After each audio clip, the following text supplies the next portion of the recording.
Ya, halo pemirsa, apa kabar Anda hari ini? Langsung dari studio IDX Channel Jakarta, saya Prasetyo Wibowo kembali hadir dalam Market Review yang akan mengupas isu-isu penggerak ekonomi Indonesia, dan kita akan membahas terkait dengan rilis dari Badan Pusat Statistik kemarin begitu yang menyebutkan bahwa secara bulanan terjadi kembali deflasi. Berarti dalam 4 bulan terakhir deflasi terjadi di Indonesia. Apakah memang karena ada penurunan daya beli atau harga bahan pangan begitu yang menjadi pemicu inflasi ini cenderung stabil? Langsung saja kita mulai Market Review selengkapnya.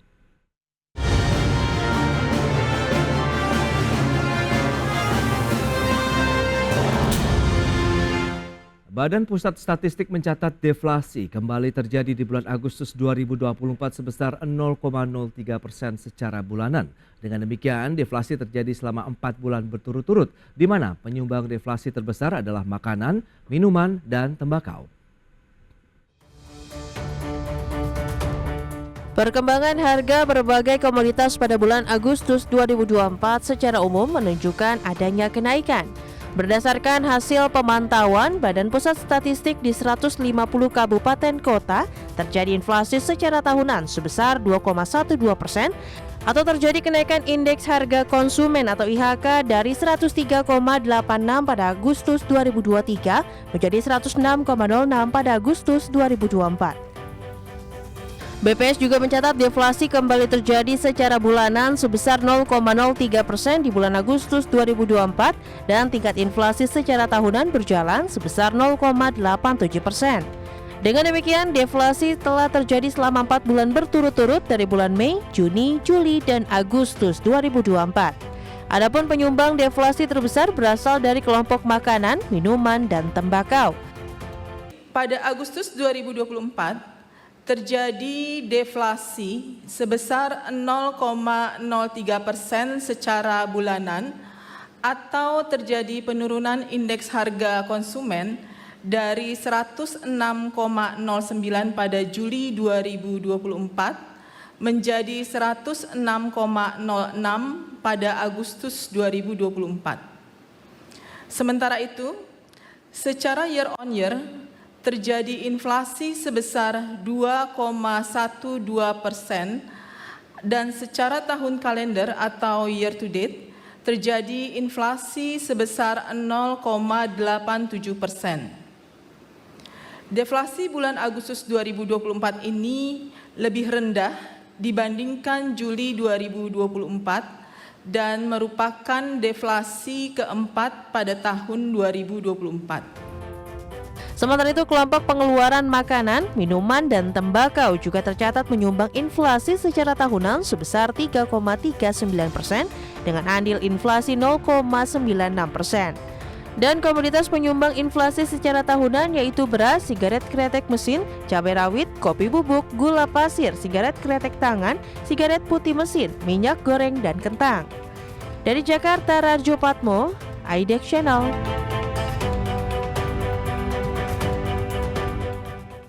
Ya, berikut ini kita akan simak bagaimana dengan pergerakan laju inflasi ya dari bulan April sampai dengan Agustus 2024. Data selengkapnya bisa Anda saksikan di layar televisi Anda. Baik, kita akan lihat pergerakannya secara bulanan kemudian juga secara tahunan.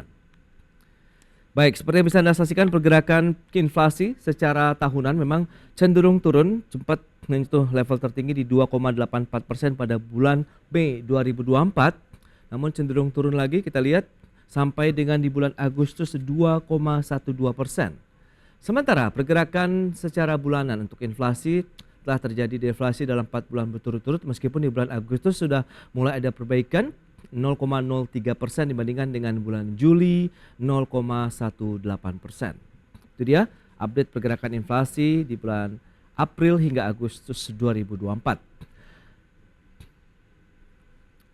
Baik pemirsa, untuk membahas tema kita kali ini, sinyal deflasi 4 bulan terhadap geliat ekonomi nasional, kita sudah tersambung melalui Zoom bersama dengan narasumber kita Bapak Muhammad Faisal, Direktur Eksekutif KOR Indonesia. Selamat pagi, Pak Faisal. Selamat pagi, Mas Pras. Ya, salam sehat Pak. Iya, alhamdulillah. Baik, terima kasih, dan sudah bergabung juga Pak Renaldi Sarijowan, beliau adalah Sekjen Ikatan Pedagang Pasar Indonesia IKAPI. Selamat pagi, Pak Renaldi. Selamat pagi Mas Pras. Baik, terima kasih juga atas waktu yang disempatkan. Ini kita akan review terlebih dahulu mungkin dari Kita akan lihat pandangan dari Pak Faisal begitu, di mana BPS sudah melaporkan deflasi terjadi secara bulanan di Agustus 0,03%, dan ini 4 bulan berturut-turut begitu ya Pak Faisal. Apa yang bisa kita review dengan kondisi seperti ini? Silakan. Perlu dicatat bahwa deflasi 4 bulan berturut-turut ini adalah sesuatu yang tidak biasa dialami oleh ekonomi Indonesia, negara berkembang seperti Indonesia yang pertumbuhannya rata-rata di 5%-an, kecuali pada saat terjadinya krisis, yaitu seperti tahun 2020. Kita Oke. pernah deflasi sampai beberapa bulan berturut-turut, tapi di kondisi di luar krisis, di luar kondisi pandemi, biasanya jarang sekali, ya. Ada deflasi paling 1 bulan, 2 bulan. Oke. Nah, jadi 4 bulan berturut-turut ini menandakan bahwa kondisi tingkat pergerakan harga-harga ini menyerupai kondisi krisis, ya. Dan artinya ini adalah sinyal yang tidak bagus. Oke. Walaupun memang deflasi atau inflasi yang rendah itu bisa punya dua makna. Ya, jadi mana yang pertama yang positif itu jika harga barang-barang itu dapat dikendalikan, walaupun sebetulnya permintaannya kuat. Nah, tapi yang perlu diwaspadai adalah jika itu terjadi dengan dengan kondisi yang kedua, yaitu adalah ketika sebetulnya harga barang-barang itu anjlok atau jatuh karena lemahnya dari permintaan atau demand. Yang ini biasanya terjadi dalam kondisi-kondisi krisis. Nah, kalau saya melihat dari berbagai macam indikator yang lain di luar indikator inflasi, ini yang lebih dekat sebetulnya adalah ke kondisi yang kedua. Kenapa? Karena kalau kita melihat pada saat yang sama tingkat penjualan retail itu juga mengalami penurunan. Kemudian dari masyarakat kita lihat juga jumlah, walaupun tingkat pengangguran terbuka itu turun, tapi orang yang bekerja upahnya relatif stagnan, bahkan sempat minus realnya. Lalu juga orang yang bekerja kebanyakan ini beralih ke sektor informal dan yang bukan full time job. Proporsi yang full time job itu mengalami penurunan terhadap total jumlah orang bekerja. Yang meningkat apa? Yang meningkat adalah jumlah orang yang bekerja part time dan juga setengah menganggur. Tentu saja ini akan mempengaruhi tingkat daya beli, ya, jika kondisi ketenaga kerjanya seperti ini, begitu. Baik, itu ya kondisi real yang dialami oleh ekonomi Indonesia saat ini. Anda mengkhawatirkan memang justru deflasi yang terjadi berturut-turut itu dalam beberapa bulan terakhir sebenarnya biasa terjadi pada saat ada tekanan ekonomi yang cukup kuat atau krisis di sana. Nah, ini menarik kalau kita lihat. Tadi Anda katakan juga bahan kebutuhan pokok begitu yang cenderung turun. Nah, kita akan tanyakan langsung ke IKAPI. Mas Riandali, lantas bagaimana dari kacamata IKAPI sendiri melihat pergerakan harga pangan begitu di pasar-pasar tradisional kita? Apakah benar-benar turun, stabil atau bagaimana sebenarnya? Ya Mas Pras, sebenarnya dilihat ekonomi yang terjadi di pasar tradisional ini terus akan terjadi dan berkembang. Oke. Kenapa? Karena per hari ini kami izin melaporkan laporan khusus dari teman-teman kami di berbagai daerah, ialah kan harga-harga kebutuhan bahan pokok, terutama beras yang hari ini yang premium itu kita di angka 15.200, sementara HET-nya atau harga eceran tertinggi di wilayah Jawa ini kurang lebih 14.000. Sementara yang medium per hari ini 13.350. Oke. Dan HET-nya 12.500. Kemudian beberapa komoditas pangan yang lain seperti minyak goreng curah ini sudah di angka 17.500 per kilogramnya. Kemudian ada cabai-cabean ya yang masing-masing saya ingin laporkan, cabai merah besar TW sudah di kisaran 48.500, cabai rawit merah yang masih tinggi sebenarnya ini di 54.200, cabai merah keriting juga demikian 45.000. Kemudian bawang merah yang memang ada penurunan. Ini kami akan menyampaikan ini ada penurunan di angka 32.000. Kemudian bawang putih yang kami kira negara kita impor hampir 100% ya, justru masih di angka 43.150 sampai 43.200. Ayam, telur mengalami penurunan karena apa? Karena memang perubahan musim, jadi harus cepat-cepat dikeluarkan, jangan sampai nanti justru tidak panen gitu. Ayam di 39.000, telur juga di 27.000. Gula yang menurut kami ini memang masuk musim giling, tapi angkanya sudah luar biasa di angka 18.250. Nah, menurut laporan beberapa komoditas pangan yang kami sampaikan ini cenderung mengalami naik Walaupun ada yang turun, tapi itu kami anggapnya bukan harga-harga sesuai dengan yang ditetapkan pemerintah. Kita Oke. ambil contoh seperti beras ya. Beras itu turun betul Mas Pras. Oke. Tapi harganya masih di atas itu. Demikian Mas Pras. Oke, itu dia dari pergerakan dan pantauan harga yang sudah disampaikan dari IKP sendiri, bahwa memang cenderung semuanya mengalami kenaikan secara rata-rata ya, meskipun ada beberapa komoditas yang turun tapi masih di atas dari harga eceran tertingginya yang ditetapkan oleh pemerintah. Nah, kondisi seperti ini apakah memang yang menjadi pemicu juga terjadinya inflasi secara tahunan? Kita akan bahas nanti di segmen berikutnya. Pak Faisal dan Mas Renaldi, kita akan jeda dulu sebentar ya, dan pemirsa tetaplah bersama kami.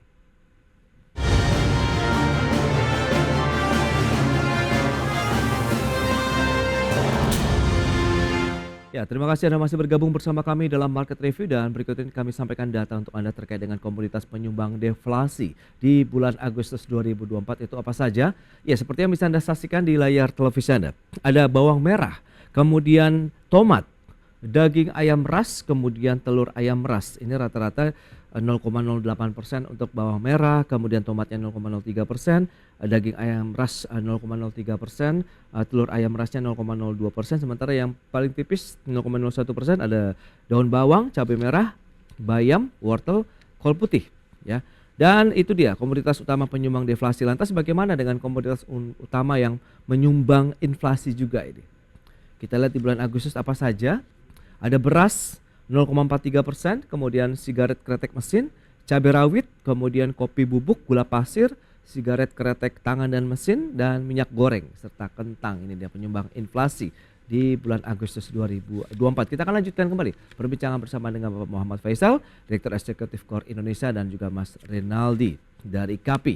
Baik, Pak Faisal, berdasarkan data tadi yang sudah disampaikan, kemudian informasi harga terbaru ya dari IKP, sebenarnya Anda melihat bagaimana dengan pergerakan harga pangan kita yang memang menjadi kontributor terbesar nih terkait dengan pergerakan inflasi secara tahunan maupun deflasi yang secara bulanan terjadi di bulan Agustus? Ya, kalau dari laporan dari BPS ya, dari keseluruhan wilayah yang disurvei untuk harga-harga pangan, ini ya hasilnya seperti itu. Jadi bahwa harga pangan yang bergejolak itu secara agregat itu mengalami penurunan. Walaupun tadi ada beberapa yang disampaikan oleh Mas Renaldi, seperti bawang merah, daging ayam ras, kemudian telur ayam ras itu mengalami penurunan, tapi beras, cabai itu mengalami kenaikan.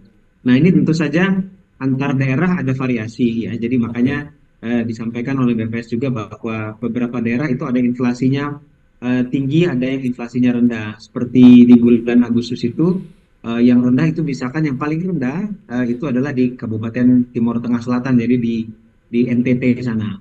Tapi di daerah-daerah yang lain seperti Bangka Belitung misalkan itu tinggi. Nah, jadi itu kondisi di bulan Agustus ya. Dan biasanya Agustus itu memang semestinya inflasi secara umum rata-rata rendah. Yang tertinggi itu dalam satu tahun terjadi pada dua momen penting, yaitu di Ramadan Lebaran dan menjelang akhir tahun, menjelang tahun baru gitu ya. Nah, itu yang inflasi yang paling tinggi. Nah, biasanya di antaranya itu rendah. Tapi rendahnya ini biasanya tetap inflasi, tetap mengalami kenaikan. Tapi ternyata kalau yang tahun ini sedikit ada deflasi. Nah, meskipun demikian, kalau kita lihat secara year on year, tetap saja bahwa walaupun month to month-nya tadi deflasi untuk volatile food ini, tapi secara year on year tetap inflasi, dan inflasinya tetap lebih tinggi ya. Betul. Dibandingkan dengan inflasi kategori administered prices maupun juga inflasi inti. Jadi artinya biar bagaimanapun harga barang bahan pangan itu tetap harus menjadi perhatian spesial daripada pemerintah untuk tetap dikendalikan. Apalagi dalam kondisi di mana tingkat daya beli sekarang itu relatif lemah dari berbagai macam indikator, dan kita juga tahu bahwa BPS juga melaporkan jumlah orang dalam kategori menengah ke bawah, kategori menengah ini tuh banyak yang turun kelas ke yang lebih ke rentan miskin gitu. Oke, nah dengan tren deflasi seperti saat ini 4 bulan berturut-turut, kemudian kita lihat di bulan Agustus memang ada perbaikan ya, 0,03% dibandingkan dengan 0,18% di bulan Juli. Anda melihat sinyal inflasi akan terjadi lagi pada bulan berikutnya atau bagaimana? Saya melihat kalau pola pola bulanan setiap tahun seperti yang saya katakan tadi. Hmm. Jadi sekarang di Agustus itu relatif rendah, September rendah, Oktober, November itu sedikit-sedikit merayap tinggi ya. Oke. Jadi tertingginya nanti di bulan Desember. Nah, di September bulan ini ya, itu kan yang dirilis kan bulan kemarin Agustus ya. Iya. September saya prediksikan masih ada inflasi. Secara umum inflasi harga barang secara umum akan terjadi inflasi, akan terjadi deflasi. Oke. Karena apa? Di bulan September itu biasanya masuk panen gadu. Sebetulnya sebagian daerah panen gadu sudah mulai di Agustus. Nah, tapi biasanya di September puncaknya, dan ini biasanya kalau panen, walaupun panen kecil, ini mestinya berpengaruh sedikit ke harga pangan. Yang kedua, di bulan September juga tidak ada yang meredam faktor deflasinya, seperti di bulan Agustus, yaitu apa? Oke. Inflasi di sektor pendidikan. Ya, jadi di Agustus itu biasanya patternnya kenapa juga deflasinya lebih rendah dibandingkan dengan bulan sebelumnya, Oke. di bulan Juli, itu karena di bulan Agustus ada peningkatan harga-harga yang kaitannya dengan jasa pendidikan. Makanya ada inflasi di situ adanya 0,04%. Nah, di bulan September nanti besok itu sudah tidak ada lagi faktor itu, sudah lewat, Oke. sehingga ini ada masih kecenderungan deflasi. Nah, baru nanti perkiraan saya ada inflasi tipis di Oktober, November, dan puncaknya nanti di Desember. Sehingga, tapi overall secara total tahun ini, kalau sampai dengan hari ini year to date, inflasinya hanya 0,87%, berarti itu rendah. Maka sampai dengan akhir tahun, ini kemungkinan tidak sampai 2%. Ya, jadi mendekati kondisi krisis. Tapi dengan catatan jika pemerintah tidak ada mengeluarkan kebijakan yang mempengaruhi terhadap inflasi, yang mempengaruhi khususnya inflasi administered prices. Contohnya apa? Yaitu misalkan kan kita sudah mendengar ada rencana pemerintah akan melakukan pembatasan BBM bersubsidi ya pada 1 Oktober ya. Nah, pembatasan BBM bersubsidi ini tentu saja bukan menaikkan harga BBM bersubsidi, ini berbeda. Sebetulnya BBM-nya dibatasi untuk kategori menengah ke bawah. Sehingga efek inflasinya semestinya tidak sebesar ketika inflasi yang terjadi ketika BBM non subsidi yang subsidi ini dinaikkan. Nah, jadi ada faktor inflasi yang akan mendorong nanti kalau itu dilakukan, tapi relatif kecil, sehingga kalau itu terjadi, menurut saya itu akan bisa di atas 2%, bisa sampai dengan akhir tahun. Oke, itu dia ya, tren year to date begitu masih ada potensi ya terjadi inflasi meskipun di bawah 2%, tapi ada kebijakan nanti bagaimana penerapan pembatasan subsidi BBM begitu ya, itu apakah benar-benar bisa terrealisasikan, kemudian dampaknya terhadap inflasi seperti apa. Nah, Mas Renaldi, Anda melihat bagaimana dengan pasokan, ketersediaan bahan kebutuhan pokok di masyarakat begitu, yang dikhawatirkan juga nanti apakah ini akan berpengaruh lagi jauh begitu terhadap inflasi kita ke depan, itu sudah cukup aman atau tidak nih Mas? Ya, kita harus cek Mas, 4 bulan deflasi ini apakah memberikan dampak yang baik ya. Ternyata Bu Sri Mulyani menyampaikan ini adalah peranan dari pemerintah guna untuk menekan harga atau menurunkan harga. Ya, deflasi ini kita harus cek bagi dua gitu kan. Apakah ini terjadinya permintaan yang turun atau memang produksinya yang turun. Justru ini kan serba berbahaya gitu. Tren 4 bulan ini harus hati-hati pemerintah memaknainya. Jangan sampai ini justru mematikan pengusaha-pengusaha yang dari kelas menengah hingga ke kelas bawah. Yang tadi Pak Faisal sampaikan. Ini justru berbahaya. Ini sinyal yang menurut kami harus hati-hati ke depan. Kalau memang pemerintah berhasil melakukan 0,03% ini, sementara harga pangan turun, ya tentu ini akan berdampak ke sendi-sendi sektor-sektor yang lain gitu, terutama pengusaha kita atau produksi kita atau produsen kita. Kalau sementara ini pasokan-pasokan yang ada ke pasar, kami lihatnya tetap seperti biasa ya, karena geliat ekonomi, kemudian kebutuhan bahan pokok penting dan harus dipasok di rumah tangga, tentunya akan terus bergeliat gitu. Sementara daya beli kita tentu masih merangkak naik, walaupun tidak ada permintaan khusus, tidak ada kenaikan permintaan yang cukup signifikan. Kami melihat tren ini justru harus dimaknai dengan kesiapan pemerintah dalam menghadapi beberapa bulan kemudian. Kalau pasokan sendiri kami lihat cenderung pasokan di pasar cenderung ada gitu, dan barangnya juga lumayan banyak. Kalau dibilang melimpah juga tidak terlalu. Kami sendiri mengalami kesulitan untuk menjual minyak goreng kita yang lantaran harganya sudah cukup tinggi, HET 15.700 per liternya. Sementara kalaupun kami mendapatkan pasokan minyak kita itu harganya sudah luar biasa dan tidak murah lagi, maka harus ada perhatian kepada hulunya. Jadi hulu itu kami bilang produksinya. Jika produksinya itu digenjot dan intinya ditingkatkan, maka akan berdampak kepada harga yang cenderung tidak tinggi melainkan stabil. Tapi permintaannya tetap Itu dia. normal. Kesiapan apa yang mungkin harus dilakukan begitu untuk mengantisipasi bagaimana harga tetap terjangkau, pasokan tersedia, kemudian inflasi juga terkendali? Kita akan bahas lagi di segmen berikutnya.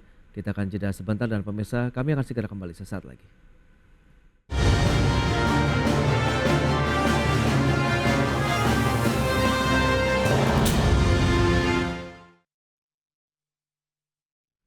Sisdur berapa? 5 ya? Oke. Pak Faisal dan Mas Rinaldi, waktu tersisa sekitar 4 menit. Jadi mungkin nanti Mas Faisal strategi apa yang harus dilakukan, kemudian Mas Rinaldi juga harapannya seperti apa begitu ya. Jadi PR-nya banyak juga ini ya Pak Faisal ya. PR-nya tuh di demand Mas sekarang itu. Iya. Kalau dua deflasi berturut-turut, jadi walaupun pemerintah bisa mensuplai misalkan dari sisi produksi dalam negeri maupun juga dari keran impor, tapi kalau demand-nya lemah ini sebetulnya nggak bagus ini, lagi dia. sakit berarti. Betul. Ada kekhawatiran begitu juga. Kemarin ya sama kayak sektor otomotif yang katanya 2045 kan nggak boleh jual mesin bensin lagi nih, harus yang bebas emisi. Nah teknologinya aja masih mahal, nanti kita bikin nggak ada yang beli katanya gitu. Sama kali mungkin dengan komoditas pangan, padahal stoknya banyak, melimpah, tapi kalau kemampuan daya beli masyarakatnya nggak ada, percuma juga ya. Itu dia. Nah, berarti kita harus meng-create demand ini seperti apa begitu nih Pak Faisal? Ya, betul, itu PR besarnya nih di pemerintahan baru terus. Ya itu dia, siap. Demand. Tapi emang kelas menengah ya jujur aja kayak model-model saya gini udah makan tabungan juga nih Pak Faisal. Iya Pak, iya Mas. Aduh, benar. Ngeri juga. Yang kelas menengah atas saja merasakan. Ya apalagi kelas menengah bawah tuh memang udah kelihatan.